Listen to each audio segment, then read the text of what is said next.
everyone, welcome back to the Colour Cave where we like to play with art stuff. My name is Jem and I have a viewer request video for you today, and this suggestion came from Yvonne, and she had asked for a tutorial on how to draw insects and what we would call in Scotland beasties to add into your colouring pages. Now if you have never drawn before, or you don't draw or can't draw, this is designed to be simple and easy and something that everyone can do. So if you're feeling brave, or you've always just felt that you want to add something to your colouring pages, then this is a video for you. I would love some feedback on this as well, because obviously there are other things that are reasonably simple to draw that I can show you how to do. It's not just bugs and butterflies. So if you have any comments or any suggestions, or even if it's something you're really not interested in, please feel free to leave a comment below, and let's switch to top-down view and we can get going. Alright, so I am actually really excited about this. I have no idea why, but this kind of thing excites me. Before we jump into our colouring book and start drawing things in there, we're going to have to do a little bit of practice first, especially if you're someone who has never drawn or isn't confident drawing that kind of thing. So what you're going to need to begin with is just some scrap paper. It doesn't matter what kind of paper. You can use printer paper. This is a really cheap sketchbook. I mean, it's super cheap. I think I paid like £2 for it. From Flying Tiger, one of my favourite shops. So you're going to need something to draw on. You're going to need a pencil of some description. This is just a normal HB pencil, which is the types of pencils you get for, you know, for kids for school, that kind of thing. Doesn't matter as long as it's pencil. And some sort of eraser. I like to use a kneaded eraser, just because that's my preference. But a normal white eraser is good as well, but make sure it is the type of eraser that will actually lift your pencil off the paper, because we're going to be doing a lot of rubbing out here. So when we're thinking about what we're going to look at, the first thing we need to do is we need to be confident in drawing the shapes that we need. Now there are a few shapes that we're going to use, and what we want to do is get them down first and practice those. Now part of the reason that practicing helps is, apart from the fact that your hand-eye coordination improves, it's to do with muscle memory as well. The more repetitively you do something, the easier it is to do when you go back, and that's why, as someone who draws a lot, you can never practice simple shapes too much. So let's have a little zoom in here. Let's start up in this corner again, because I'm left-handed and we're using graphite. I don't want to smudge things. So the basic shapes that we're going to need for our little creatures that we're going to draw today. The first one's really simple, and it is a circle. Now, I don't know anybody, whether they can draw or not, that can draw a perfect circle.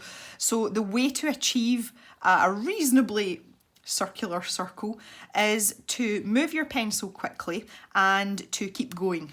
Okay, and I'm going to demonstrate this just now. So rather than trying to do this and, you know, trying to make it as round as possible, you're not going to get anywhere. And not only that, when you're doing that, you tend to press quite hard. If you tilt your pencil slightly, so not, you know, like maybe this kind of angle, if this was your paper here, you know, this sort of angle, or even if you want to go a bit flatter than that, that's fine. But if we do this and move our hand quickly and we just keep going, eventually what will happen is you'll get your eye in and it will become more and more circular. Now that was just sheer luck that that one went quite well. So I'm going to be a bit more wayward here. There we go. And eventually, if you keep going, you will get something that resembles a circle. Now the key to this is don't press hard. Most of you that have done any sort of colouring will know the best way to work with pencil is to work in light layers. This is absolutely no different. So what I can do with this one, that one turned out really well, I'm quite impressed. What I can do with this one now is I can start looking at the wayward lines that don't fit in with the shape of the circle, and I can take them away. So just using my eraser, I'm going to take out the ones that are a bit wonky and some of this stuff in the middle as well. And what you're left with is something that resembles quite a... Oh, I rubbed out a bit too much there, got a bit overexcited. Just fill that back in. You've got something that resembles much more of a perfect circle, although it won't be. So have a go at these, try them in different sizes. But the idea behind this is that once we are happy with our drawing, then we can go back and erase these pencil lines once we've put ink over the top of them. And the lighter your hand is, the less is going to be left behind, and you're not going to see your pencil lines, and it's going to make it look like it was meant to be part of the picture from the beginning. So as I say, just try some little ones. I actually find smaller circles harder, and try some bigger ones. But see, don't be frightened to keep going until you've got something that you think is a shape. Now see, I've gone over this like outside bit here, and that is not, it's actually the inner circle, this line here, that makes it look more circular. So, but the fact that I've got so many lines to choose from, it makes it much, much easier. So if I just take away some of this round the outside, and I've got that as a guideline, I can, you know, I can refine that and I can keep going, but I'm not pressing hard, so I can keep erasing and erasing and erasing. And what you will find is over time that the thickness of this outside edge of your circle becomes slimmer and slimmer as you become more practiced at it. But as I say, it doesn't matter anyway, because we're going to end up rubbing these pencil lines out anyway. The second shape is an oval, so it's really the same principle, but the thing with an oval is an oval can be a near perfect circle, but it can also be more like a sausage shape. So it's important that you do that again, and we can use the same motion for this. And it's exactly the same thing, but you're just altering the width and the height of your oval. And you can try them in different directions. Exactly the same principle. The last shape that we are going to use is a teardrop shape. So there's two ways you can do it. You can draw one of your ovals, and then you can just cut off, again, just being light with your pencil, you can cut off one end of it, and you can rub out the more circular parts and just leave the pointy part. And then you can just kind of soften it down just by using really light lines like that. And that's going to give you that shape. Your other option is to deliberately start with that part. So you can start with the pointy part if you like this. And then you can create your circular part like this. Now if you're going to do that, everyone's different. I like to use light sort of flicky lines when I'm sketching, so if I'm not using my circular type motion, this is the way that I tend to do it. It doesn't matter which way you do it, as long as you're keeping your hand light so that you know that you can rub those lines out when you're finished. So there we go, that's 3 shapes for you to practice if you're not confident before starting on the things that we're going to do today. Speaking of which, let's move over this side.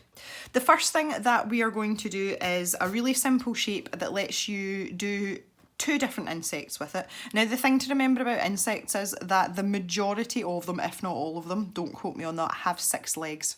So if you draw anything, if you give it 6 legs, people are going to know that it's an insect. See, I'm filling you all with encouragement here. Right, okay, anyway, let's get on with this. So what we want to do is we want to create an oval shape, just like these ones we've been doing over here.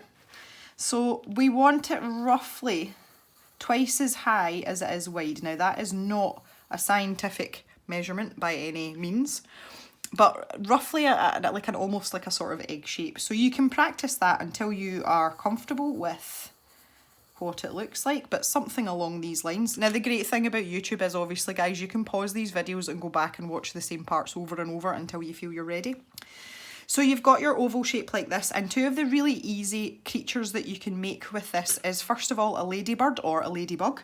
And to create this ladybug, all you have to do is put a slightly semicircular line here, and again, I'm just using little light strokes, and if I'm not happy with it, I can rub that line out and redo it. So in that top third, I've drawn that line, and then we just want to put a line down here, so you're effectively putting a T shape in, like this. And you can add some spots. So, someone once told me that ladybugs have the same number of spots on each side of their shells, you know, on top of their wings. I don't know if that's true or not, but you can Google that. So you can put some spots on. Now, this is obviously a top-down view, so we're looking at it from above. Now, some people will just fill this in. Now, obviously, you do this in coloured pencil. You wouldn't do it in your graphite pencil. I'm just doing this for demonstration purposes. But they would fill in these parts as well. And if you coloured that in, then someone would know that that is a ladybird. There's no denying it, it's a ladybird. If you want to go a step further, you can always give it some legs, like this. And some people like to give them two little circles here as well, you know, kind of like eyes. That is entirely up to you. Personally, I think when you're looking top down, the legs look very childish and very amateur. And I actually tend not to bother, because if you look at ladybirds, if you're looking from them top down, you can hardly see their legs at all. So my preference is to not give them legs if it's a top down view. And I don't like to give them eyes either. And I'm just going to rub that out just because I can. So I'm just going to draw this back in. So there you have a really basic ladybird, and you can use the same thing again. And if we do exactly the same thing, so at this top part we do our little semicircular line, and you can put a line down the middle and make a T shape. If you give this some little pincer type lines like this, that is literally just 4 lines to each side. And you can do the same at the back here, like this, and in the middle. They don't even have to match either side. Then you have yourself a beetle. It's that simple. It's not difficult. Now, if you're drawing them on leaves or that kind of thing, the top-down view is absolutely great. But what if you want them side on? Well, that's really easy too. So let's move over here. And what we have to do now is, the easiest way to do this is to draw a full oval again, but on its side. Oh, my watch is catching. That went horribly wrong. I'm going to take my watch off. Sorry, guys. It's not very professional. Yeah, so if we do that, and again, it's just this quick hand motion. That's all I'm doing until you get a shape roughly that you're happy with.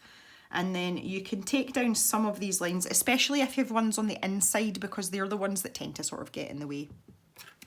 So if you have it side on, again, you can break it down the way you did before. Now you're not going to see this line down the middle because obviously it's on the top, excuse me, but you're still going to see the face part if you like. And more to the point, you're going to see the legs. So the legs of an insect, again, you can Google any of these, but they have like I like to call it their knee joint. So, you know, like this part is their knee joint. Now, you can put in slightly thicker lines, but they've also got little feet as well. And that's the, you know, the part obviously that sticks to whatever it is they are. So I usually have one facing back the way, and then I've got the, you know, the ones at the front. And then they've got these, you know, these sort of pincer type things like this. So I mean, that's it. That's all you need to do. And you have yourself a little beetle. And the same with the ladybug. Let's try and give her a better shape this time. You've got this line at the front here, so I'm just going to shorten this down a wee bit. And you maybe see a spot here, or like part of a spot, and then another part of a spot. And the thing about the ladybirds is that their legs are like tucked under their shell. So what we want to do is we want to flatten this off and bring this down here like this. So it's almost coming to a point. Again, I'm sure most of you are quite familiar with ladybirds and, you know, the shape of their shell, so to speak, that protects their wings. But if you just pop down these little legs here, and you know, you can do the ones on the other side like this. So this leg, it would just be a mirror image of this one. So your little lines would go in the opposite direction like this. And it's up to you if you want to put them in or not. And you can fill in the head, and you can fill in the spots if that's what you want to do. There are different types of ladybug. And you have yourself a ladybug. Now, when I'm looking at this, I'm not quite happy with the shape at the back here, because I feel like her shell's popping out too far. It's almost as if she had a tail there. So I'm just going to bring this down a little bit more directly. And I'm going to do the same at the front so that it matches.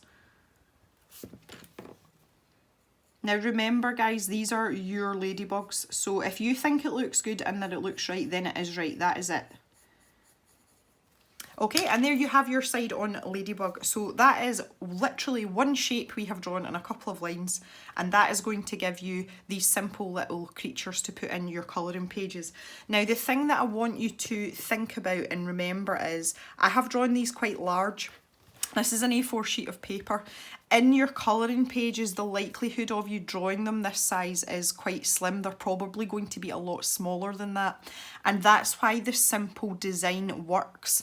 If you were to use one of these to fill the middle of, say, like a wreath type design and draw it really big, it would look really amateurish because of a drawing that size that's essentially the focal point of a picture. You would expect it to be very detailed, but the idea behind these is that they're simple, and it's because they are small and you're going to be placing them in, you know, tucking them on top of a leaf or hiding behind a bit of grass. So this is why it's kept simple, because when you start to draw things very, very small, putting in detail is difficult, and that's not what we're about today. So normally, I mean, realistically, you would maybe draw a bug half the size of that. So you're going to be like this sort of size. So by the time you put in his little head and his, you know, his little bit down his back, and then you put in these funny little antler things, I can't remember what they're called. They do have a name. I know they have a name. I just can't remember it. But by the time we do that, and we put in his little V-shaped legs, and then the kind of slightly longer ones at the back. Now, from where we're eyeballing this on the camera, this looks great. And that's because it is. So the simplicity, don't look at these and think, oh, that's going to look terrible. It's not, unless you make it really, really big. I'm going to demonstrate that further when we get into our colouring page just in a little moment. But the other shapes that we're going to work with, and the other creature that I wanted to show you, was butterflies and dragonflies. They're quite similar, so I figured it would be good to show you what you can use and do both of them. So let's use the bottom part of the page now. Now the two main differences between a dragonfly and a butterfly, and this is really what will allow people to tell the difference between, you know, what it is that you've drawn. Looking top down, because that's the easiest way to explain it, a dragonfly has this sort of midsection that, and it usually pinches to a point. I'll zoom in a bit, that might help. It usually pinches to a point, and then they have another section, and it's usually very, very long and very narrow. Now the butterfly has the same sort of anatomy, but just not in the same proportions.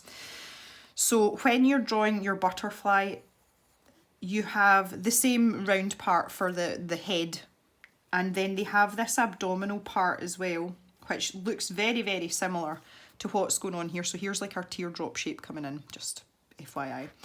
And the tail section is usually not that much longer than the abdominal section. It varies greatly from, you know, species to species, but as a general rule for drawing, that's the first thing that's going to let you tell them apart.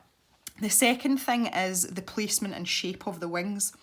The wingspan of the butterfly is slightly different in proportion to the ones on a dragonfly, and a dragonfly's wings, the width of the wings don't really encroach on the tail space. Now I'm going to show you what I mean, and I'm going to use these teardrop shapes. I'm pointing to it and you can't see it. These ones on here. So the wings are usually big in comparison to the size of the body. You know, they're quite proportionate in terms of the length of the wing versus the length of the body. And there's usually two separate sets, and they will meet roughly at some point on this abdominal area. It doesn't have to be exact because we're not getting that technical. But this is where you will see the wings sitting. If you've ever seen one, it's very difficult to catch one sitting still, actually. And when they're flying, they're really fast. I've tried a couple of times to take a photograph of one, and I've never been quick enough. And you will see very little of that wing down near this tail part. The tail sticks out and you can see a dragonfly's tail, and that's how we know it's a dragonfly. So you have to remember that when you're drawing. So you can see there I have used the teardrop shape 1, 2, 3, 4, 5, 6 times, and I have used a circle. And you have a dragonfly, and you guys know it's a dragonfly, and that's all there is to it. Now if we talk about the butterfly, a butterfly's wings encroach much more round their body. They don't have as much of their tail sticking out.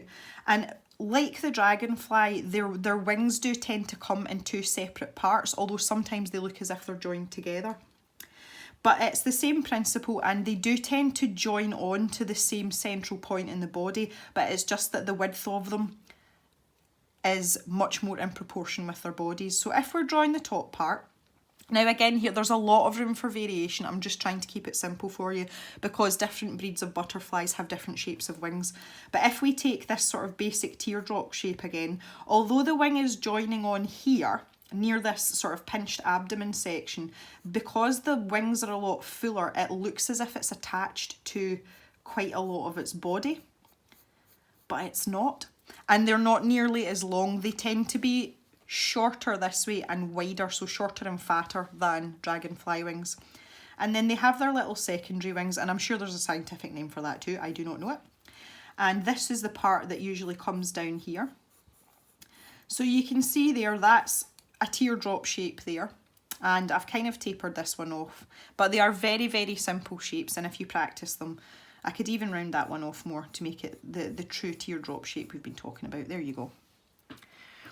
The challenge in doing these, I'm just going to match this up on the other side. The challenge in doing these is getting them relatively symmetrical because they are in nature. And that is the benefits of using a pencil, because you can work over it and try it out and rub things out and go back to it as many times as you want. So there's the proportional differences. Now that is as technical as it gets for this drawing. That is a top-down view of a butterfly and a dragonfly, and quite often you'll put these little antennae on them, and that's up to you if you want to put them on or not. But if they are on a top-down view, you generally will not see their legs, so we're not going to worry about their legs because they don't need legs. If you want to create a feeling of movement, if you've got it in a place in your picture where it's in the air, they're flying, you can use little action lines and just pop them in somewhere, and that will give the person, the viewer of your picture, that movement to show that they've been flapping their wings. And the other thing you can do, and I think Johanna Basford did it in Ivy and the Inky Butterfly, I'm sure she did, but you can use the dotted line trail, like this, so you can show the flight path of where your little insect has been. I think this is really cute. So that's two ways that you can show that there's some sort of movement with your creature as well, which is really nice. Now, I don't want to stop there. That may be more than enough for some of you that don't draw, but what if you want to see them from a side-on view like we did with our bugs? I'm going to show you how to do that as well. And again, it's going to be in a very simplistic form. I am not trying to dumb this down for anyone. There'll be people out there that are more than capable of doing this, but this is aimed at people who don't draw. So if you are a person that draws, then fill your boots and off you go. But I think it's important that you're able to draw something from at least two different angles, because that gives you a lot more variety of where you can put it in your picture. So let's move over here. Now, when we're thinking about looking at these creatures side on, we have to remember about these body shapes, because their body shapes don't change, they're just at a different angle. So the easiest way to do this is to start with the body, because that's the part we know the most about, because it's not really going to change. So we want to pop in the head. Now, when we're talking about the height of these insects, the body and the head are roughly the same height. So what we don't want is a great big fat body here and this tiny little head. They're quite in proportion. So let's draw that, and we can draw our oval, which is that sort of abdominal section that we've been drawing in here. So that's just a little oval, and we'll make this one the dragonfly. So we want to make this oval really long and flat, and I'm going to make it super long. There we go. So this is our little dude. He's obviously flying from right to left, and doesn't he look happy? Now, when we're looking at the wings, generally, to give that illusion of movement, we want the wings to be at a slight angle. So if we are flying in this direction, then we want the wings to sit back slightly. Now what we're doing is we're creating this, I'll try and do this so that you're able to see it. We're trying to create this V shape with the body and the top of the wing. And I'm going to show you what I mean. I never know if, and that sounds perfectly reasonable in my head, but I never know that if that actually makes sense to people in real life when I say things like that. So we're going to do our teardrop shape, and we're going to try and get this at an angle. So there we go. Now this, we have to remember that the wings are really long, just like we did over this side. The wings are really long, so you can see there was my first line there, and I'm not quite happy about it, so I've just extended it out, and I can rub this bit out in the middle. That's not a problem. Now obviously it's a bit more complicated than this because they have 4 wings. So this is what I'm going to call the front wing, as in the one that's nearest his head. But there's also this other one here, the kind of secondary wing, which is a little bit shorter. So I'm going to put it about there, but I'm still keeping this angle, so we're still making this V shape with our wings and our body. Now that might be enough for some of you, and to be perfectly honest, again, when we're talking about drawing in proportion, like we did with this little guy here, that would be enough to depict your dragonfly. It really, really would.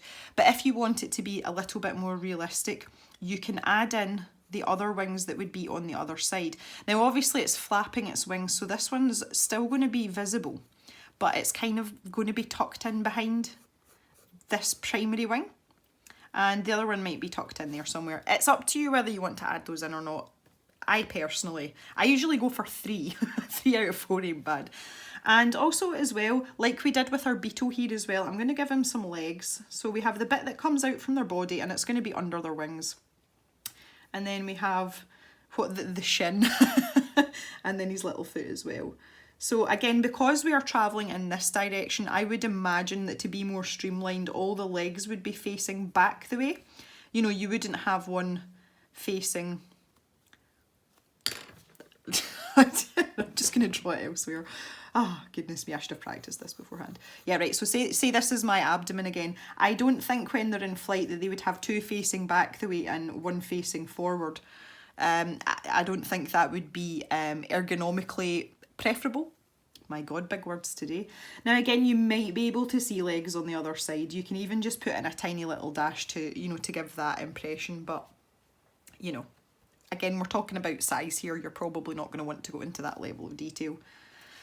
So there you go, that's he's flying. Let's get rid of our arrow, we don't need that. And if you wanted to make it a little bit more interesting, this tail, if you wanted to have him a little bit more of an angle, you could actually angle your oval down a little bit, like down this way.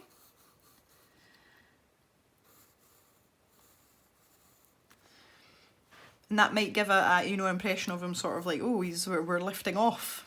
That's entirely up to you. Again, you can use these little action lines. So he's flapping his wings, that sort of thing. And let's do a butterfly now as well. Now, but the butterfly is a little bit simpler, and I don't know why, but when I draw a butterfly side on, I never give it any legs, even though it's almost as if they, like, you know, take their legs off and put them in their pocket when they're flying. That's what happens in Jem's world of butterflies. But again, it's up to yourself, it's preference. So it's kind of the same principle. So we start with our head, which is just a tiny little circle. And then we've got this abdominal part. And then we've got the tail part, which, again, as discussed previously, is nowhere near as long as what's going on with this guy over here, because he's like super cool. And thinking about what we talked about with the wings on the butterfly as well, they are coming from that same point, but they are much fatter than they are longer. So you're going to see more of the wing next to the body. So again, like going with that teardrop shape, and I find it easier to start it actually under that top line of the body rather than going on top, but I suppose they would probably be attached there anyway. But let's get that down, and then that secondary wing is going to come round like this. So it's not actually attached to the tail part of the body, but it's overlapping down in front and joining back on here. So what you would then do is, I actually don't have to because it's very, very tiny, but you would erase that part of the body that was inside the wing area because the wing is covering it. Now the same thing here, you're going to have the wings on the other side, and I just usually pop them in here. But I'm trying to think of them as being in a V shape, so this one's going to protrude slightly more, and then you can maybe put the back part there. And if you put in your little antenna, get your little action lines in, and there's your butterfly. If you want to draw these things at slightly different angles, because this is obviously very, if I zoom out a little bit I can show you better because you'll be able to see the edge of the paper. But this one is, you know, it's flying along there and he's more or less horizontal. If you find it easy to draw that way but you want them at a different angle, just turn your paper. I do that. I am that lazy. I turn my paper and draw things square on, and then when I turn the paper back the way it's sitting at an angle, and I find that much easier than trying to draw it at an angle, you know, with my hand round. I think that's a really bad habit and it's lazy, but it works for me. I'm not complaining. Okie dokie. Now it goes without saying that with the likes of your butterfly, it's up to you to add in any patterns or designs that you want on their wings. And again, you can use the circles that you've been practicing so hard. Entirely up to you. But what I want to do now is I want to go through the inking process very quickly. Get yourself a fine liner. Now, the thing about this is, if you are going to be doing a lot of this in your colouring books, it's an idea to find a fine liner that matches the line width in the colouring book. And that's not always possible, and if you only have one fine liner, that's fine. No pun intended. If you can match up the line width of your fine liner pen with what's in the book, it is going to make your doodle fit in better, and it's going to be less obvious that you've drawn it in. But that's entirely up to yourself. I have a myriad of fine liners, obviously, because I draw a lot. This is the tub that sits beside my workstation here, and most of those are fine liners in varying colours, sizes, shapes. So I have quite a lot of you know, quite a lot to choose from. So I think what I'm going to do now is I'm just going to pick out something kind of in the middle. I think I'll go 03. Some of these are so worn now I can't actually read what size they are. Oh goodness me. Okay, now the most important thing about this is you have to be absolutely 100% committed to your pencil lines. Don't try and change your drawing with your fine liner, because you're just setting yourself up for a mistake basically. So be absolutely sure you know which of your pencil lines you're following. If you're not sure, get the other ones rubbed out, erase them so that you know exactly what you're drawing round. And when you're doing it, try not to press too heavily and just go over little piece by piece what you've drawn in. Now that sounds really straightforward. When it comes to circular parts, it's not that straightforward. And just try and go in as big a section as you can in one go. I struggle with it because I have a shaky hand. But if you're going to stop and start your lines, choose where you're doing it. Now you can see there I've deliberately stopped at the legs, and I've stopped down here where this line's going to join on because it's going to be less obvious that there's a join there. So even if you just wanted to do that and lift your hand, then you can carry on down as far as you want to go, and it just makes it a little bit easier to join everything up. I am not the person to be giving out lessons on inking drawings because I am terrible at it. I say part of it's because of my hand injury, but I genuinely need more practice at it. Now leave it to dry. Most of the fine liners dry really quickly, but just let it mellow out a bit, because sometimes if you start trying to erase, you can actually smudge the ink, and then obviously that ruins your picture. So let's do it with little butterfly down here as well. I think this one's actually quite cute. I'm quite pleased with this one.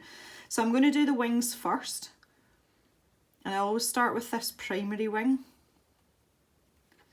And then I can pop this one in. It's quite important as well, and it's something that I notice about my own work, is it doesn't matter how meticulous you are when you're actually lining your graphite. When you erase it, you find parts where you actually haven't joined the ink up. You know, there's little gaps, but you can go in and fill them in, you know, afterwards. That's not a problem, but it's something that I notice about my own drawing and my own artwork all the time. So just put his little head in and his little dealy boppers. And then I can draw the body, and as I say, the wings are coming down over the front of the body, so I need to make sure that I am 100% happy with what lines are meant to be there and what ones aren't. I will let him dry off now. This one should be okay by now. So when we take this graphite away, it gives you this really clean, crisp... Oh, I've missed a leg. Oh no! Once again, consummate professional. But there you have a really clean, finished image, and you drew that. You can look at that and say, God, looks professional, I drew that. So, this is a joyous part of drawing. This is the part that I like, because sometimes you sit and look at your scribbly lines and you think, oh, good grief, what have I done? But actually, when you rub out all your graphite, you've got a really nice, crisp, finished little image. There we go. Fabulous. So, once you have practiced this and you're confident, then it's time to get into your colouring book. So here I have Johanna Basford's World of Flowers, and I have a page where I have been putting creepy-crawlies in.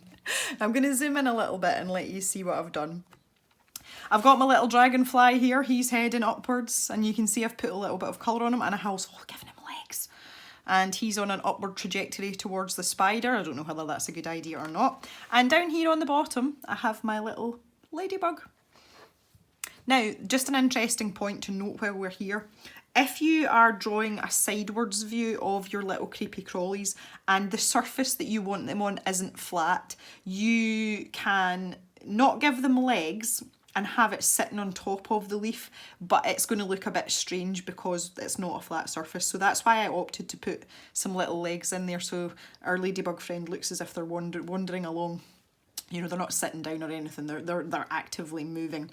So, but what I was saying earlier about size and proportion, this dragonfly is quite big in the grand scheme of things, but if I show you next to what we've been doing in here, it is still a fair bit smaller than the ones, I can't put the other one side by side, than the ones that we've been drawing.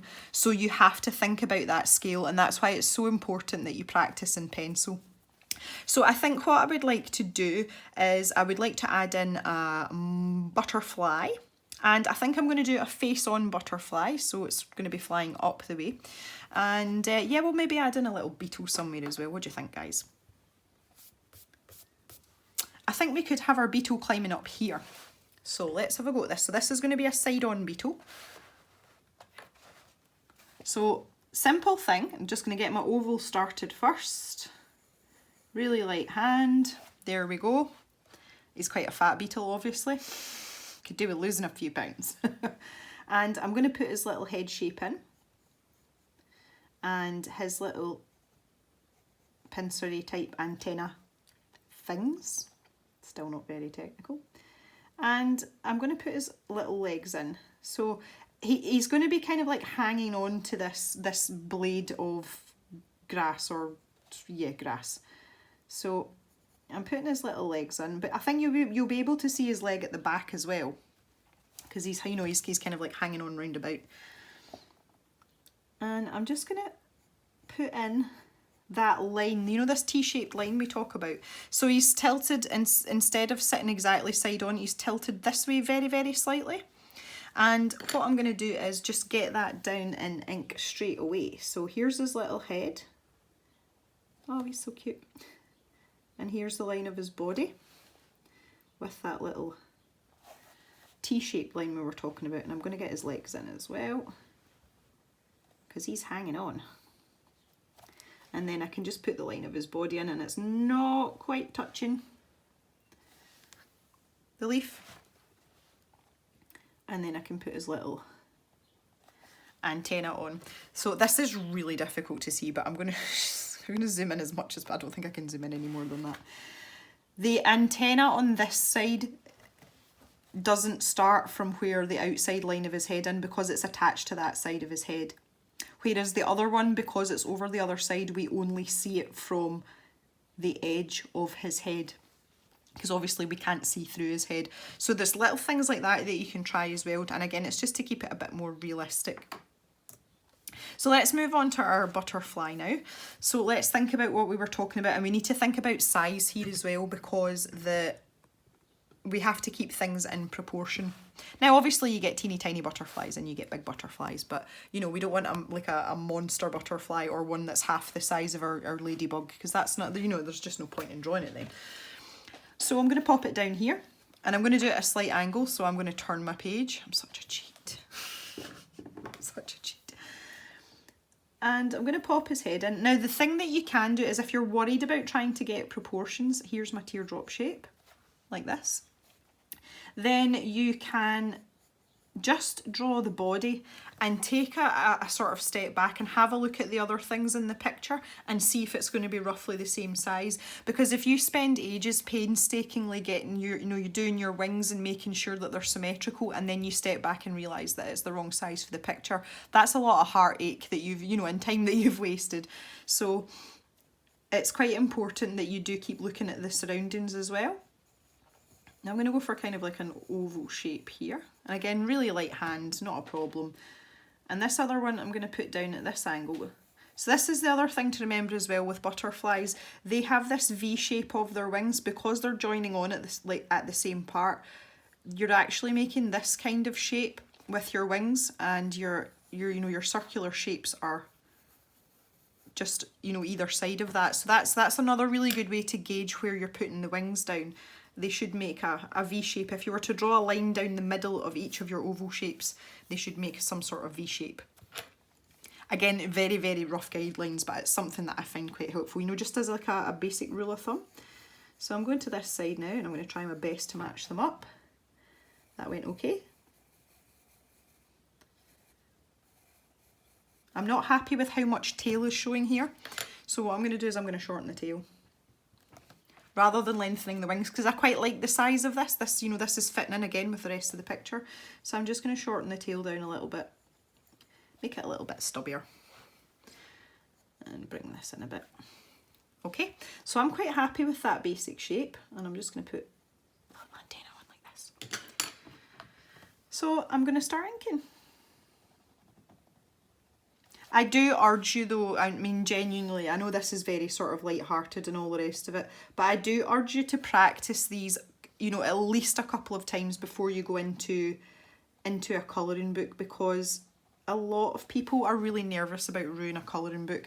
And that's one thing I will say about drawing in general, and for those of you who have been hanging about the cave for quite some time, if you remember my very early scroller boxes, I spent a lot of time not committing things to ink because I was frightened and I wasn't confident in what I had drawn. And that is something that thankfully now is non-existent, but it is directly linked to experience. And it used to take me a lot longer to draw things than it does now. Like it used to take me forever. And that's a thing that comes with practice. So if you're not confident, don't put it in your colouring book, because the last thing you want to do is have something in your colouring book that you're going to regret for the rest of your life. However, on the same note though, you've got to be brave, because if you don't try, you'll never know. Right, let's have a little bit of a zoom out so that we can see these in context. Oh yay, that's nice. So my abdomen is slightly too fat. He's got a fat abdomen, but do you know what? I'm going to let it slide. And I'm just going to put in these little movement lines here too, so that everyone can see he's flapping his little wings. And what I'm going to do now is go back and erase our beetle friend here, all the graphite. Now there you go. If you're just looking at this picture casually from this angle, he could have been in there all the time. That was part of the picture. So that's the really satisfying part about all this, I think, is when you rub away this graphite and it's like, oh look, this is meant to be in this picture, this is good. So I'm just going to pop a little bit of a design on here. Nothing complicated, there's plenty of other things going on in this picture. And that is you're ready to colour. How nice is that? So I hope that this shows you that you can achieve drawing in a relatively simple fashion without too much stress and strain, and it doesn't have to be difficult. The only thing that's difficult is the practice, and if you don't want to practice, then you might get a little bit frustrated. So, oh, one last thing that I want to show you before we disappear. I'm going to go back to the sketchbook now. If you want to put a fly in, they're usually really teeny tiny. You can draw a black dot and have 4 of your teardrop shapes like this, or even just 2 of your teardrop shapes. And if you use those lines, and you keep these in proportion, aka smaller than your butterfly. Everyone will know that that's a fly. They're really simple and straightforward to do as well, so you can always add in a fly here and there. And these are particularly good for using the, you know, I was going to say the trail of destruction. No, their previous flight path, for goodness sake. I haven't been drinking, by the way, guys, I promise. So that's another really easy one to stick in. Anyway, that is me. I am done this time, I promise. I would love to know if you guys are brave enough to try it if you're a colourist. Obviously, if you're someone that's an artist, then you're not really being brave, but I hope it's given you some sort of inspiration anyway. And yeah, I would love to know if anybody tries this out, and if they do, I would like to see it, and they can let me know how they got on. I hope you've enjoyed yourself today, guys. I have enjoyed myself immensely. This has been great fun today, and we shall see you back in the cave really soon for another video. Have a good day, everyone. Bye for now.